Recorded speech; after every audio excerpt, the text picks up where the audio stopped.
Hi, I'm Mike Caviston. I'm Director of Fitness at the Naval Special Warfare Center. Welcome to another training video podcast, and today I want to talk a little bit about how to do push-ups. The thing I want to stress mostly is the importance of knowing the proper technique, the proper range of motion, and exactly what sort of speed you'd like to be working at. Many times people are conditioned to go as fast as possible, and certainly when you do the physical screening test, you have to do as many push-ups as you can within 2 minutes, but you want to make sure that you're not sacrificing quality to artificially inflate the number of reps when you're doing your general training. So when we're doing push-ups, we want to make sure that we go through the full range of motion. We want to go all the way down so that we're touching the ground, and come all the way up so that the elbows are straight, and even protract the shoulders a little bit. Go for even a little bit more distance there. So that's the full range of motion. And when we do the activity, we want to go slow enough so that we actually have to resist gravity going down. Maybe not this slow. I'm just sort of illustrating the point, but we don't want to fall down without any resistance at all. And so 10 push-ups, the cadence might look as opposed to doing something like this, which isn't going to be as effective in terms of preparing you and developing the core strength and the chest and shoulder strength that you're trying to develop.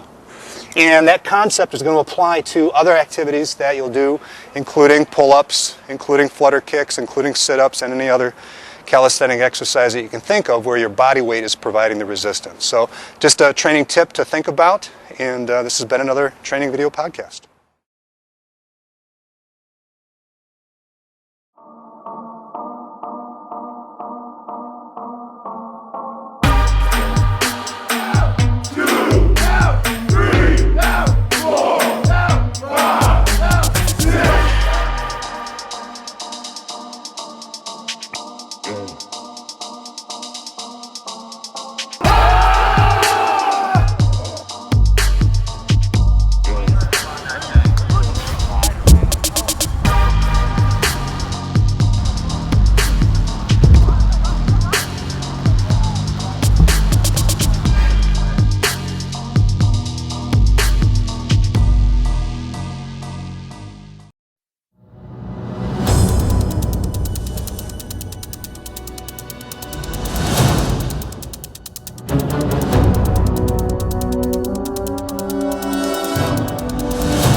Divisions, this is your special warfare divisions. They're comprised of your EODs, SWIC candidates, SEAL candidates, air rescues, and divers.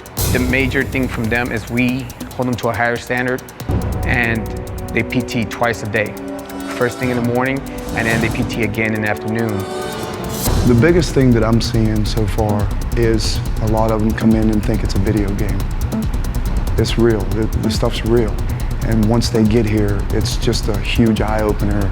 If you think that boot camp or Bud's Prep is just working out all the time, there's much more than how physically fit you are.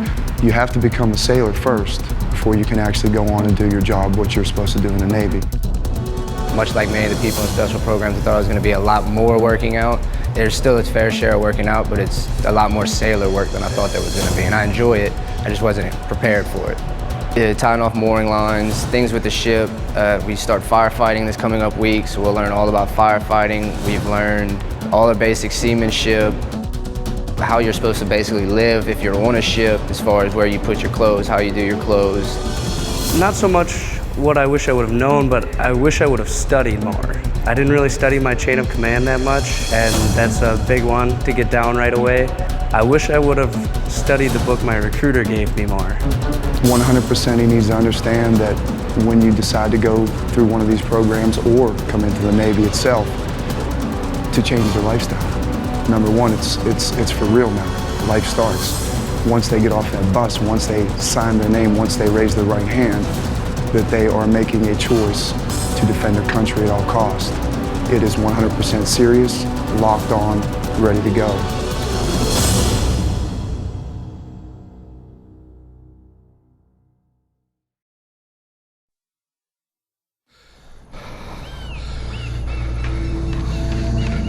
I started doing this triathlons and endurance sports, ultra runs, just to test my soul, to see what I'm about, to see in a 150-mile race at mile 75 when I feel really bad, that's when you know. That's the only time you can find out what the human body is all about, what you're made of, to find out limits to myself, limits to the human soul. And every day I'm trying to see if I have limits.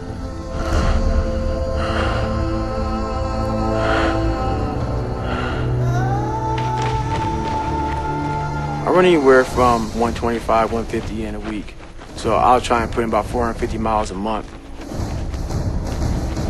Usually every day I wake up at 3 o'clock in the morning and I run anywhere from 10 to 15 miles in the morning. And then I live about 25 miles from work. So I get my bicycle, commute into work, do a normal work day.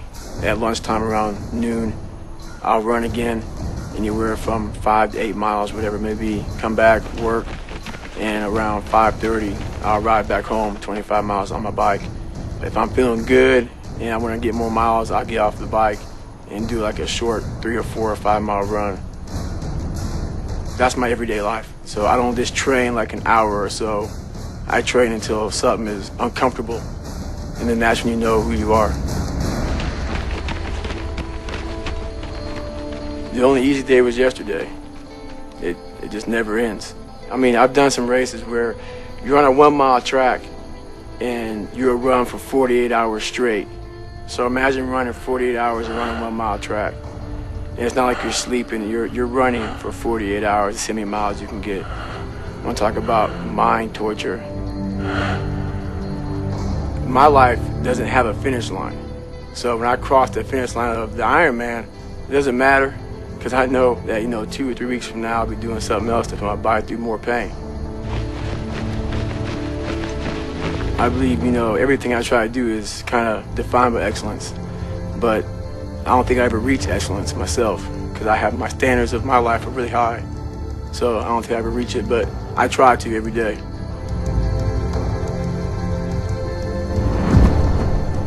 You have to be a good individual first before you can be a good team player.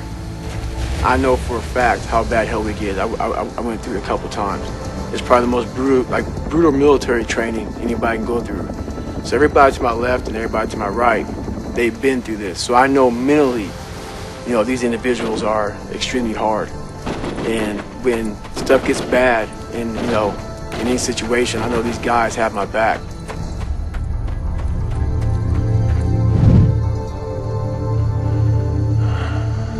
I've done a lot of things I thought were impossible. Nothing's impossible anymore. David Goggins, the United States Navy.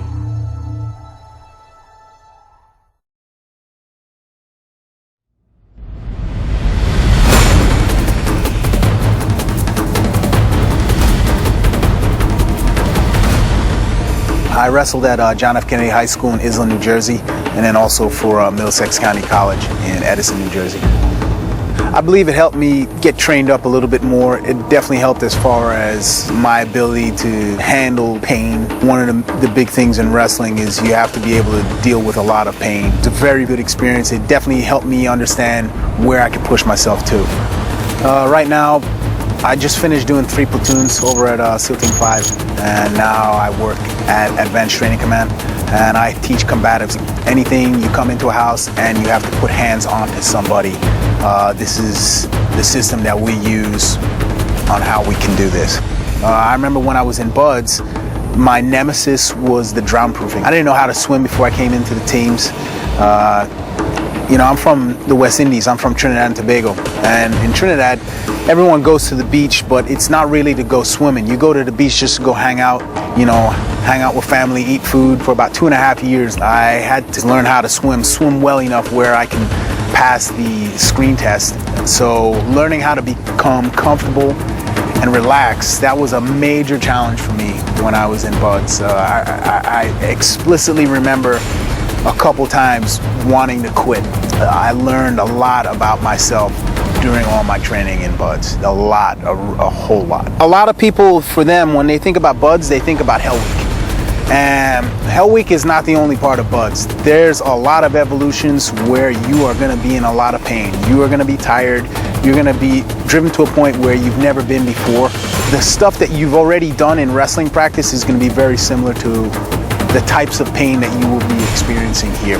It's not that much different. 90% of the guys that I know that were wrestlers made it through the program, and a lot of that was just their ability to be able to deal with the pain. The guys that have been the wrestlers, when you come to the evolutions, like log PT, carrying the boats overhead, those should be not necessarily easy exercises, but you've already been there in a place like that before. So it shouldn't be anything where, okay, I can't do this. There's nothing here at Buds that somebody who's a wrestler who has that type of pain experience won't be able to deal with. Doing this program and making it through this training has taught me that there's nothing that I can't do. There's nothing that I can't accomplish. This is a very exclusive opportunity. Don't let your fear of the water or something like that dissuade you from trying to come to this program. This is an amazing community to be in. I have no regrets about doing what I've done. I'm very, very happy that I'm a Navy SEAL right now. This is a life achievement for me. I'm AJ James and I'm a U.S. Navy SEAL.